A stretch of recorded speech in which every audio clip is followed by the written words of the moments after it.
Our deepest fear is not that we're inadequate. Our deepest fear is that we are powerful beyond measure. I love this quote. I believe that we are conditioned to not know a whole integral part of ourselves. And this is actually what causes all the evil that comes out from within us, and thus all the evil in the world. I like to classify human beings differently than just being part of the animal kingdom. I know from a biological standpoint, that's not the case. On the evolutionary tree, we are in the same kingdom as animals. However, just like how the different classifications of organisms is based on genetics and how those genetics create certain attributes in those organisms, and similar attributes due to similar genetics are the reason of different groupings of those organisms, I believe human beings have different enough attributes that we can be classified on our own. This is not a widely accepted position in biology, but it's one that I take myself. I believe our cognitive abilities and what we are able to be aware and conscious of are so far surpassed than any other organism that we have evolved into our own bubble on a certain extent, but at least we have a subcategory for ourselves, I believe. And this is the reason we have our goodness. These attributes that are different from the animal is what we human beings consider good. And the ones that are similar to the animal or even below are what we consider bad or evil. Now, those attributes that are below are still part of us. And so I want to show you how we can incorporate this integral part of ourselves, because denying it causes more problems in the end. It is both our light and our darkness that we are afraid to see. You are too afraid to see who you really are underneath. And let me warn you, it's not all pretty, but that's all right because it is not all ugly either. Let me explain.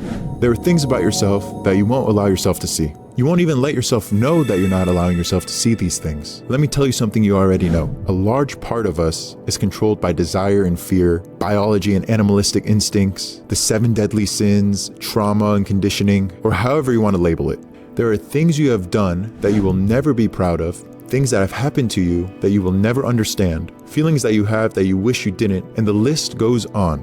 But did you know you are allowed to feel these things? No matter what people have told you or what you have learned, you are allowed to feel these things. Hate, anger, judgment, prejudice, greed, envy, lust, pride, insecurity, self-pity, anxiety, depression, all the feelings you try to experience in your movies, music, and video games because you are too afraid to experience it within yourself. Because let me tell you, there's another side of you that you must understand to self-actualize into higher levels of awareness and take action from your higher self. Because there are certain feelings and thoughts that we have been taught are unacceptable to even feel or acknowledge exist within ourselves. We all have the capability of great evil, and true strength comes when you can choose good in the face of that knowledge. The fact that you have blinded yourself to your darkness guarantees you have never seen your true light, your goodness that emerges from deep within yourself, not the good you portray to get what you want or appease the masses. Only then can you have true compassion for even the most wretched of creatures who let the darkness overwhelm them. Only then can you really love yourself and one another.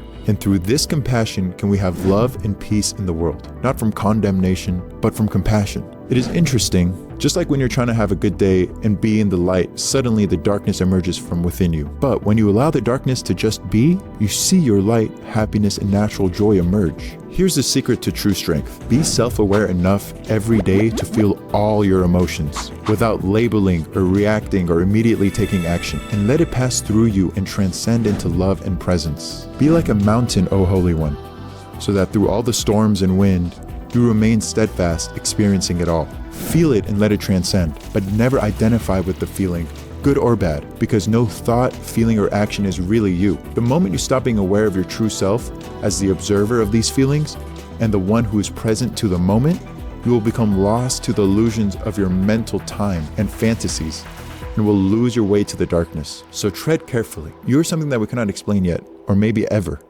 even with science. You are the great beholder that asks the infinite why.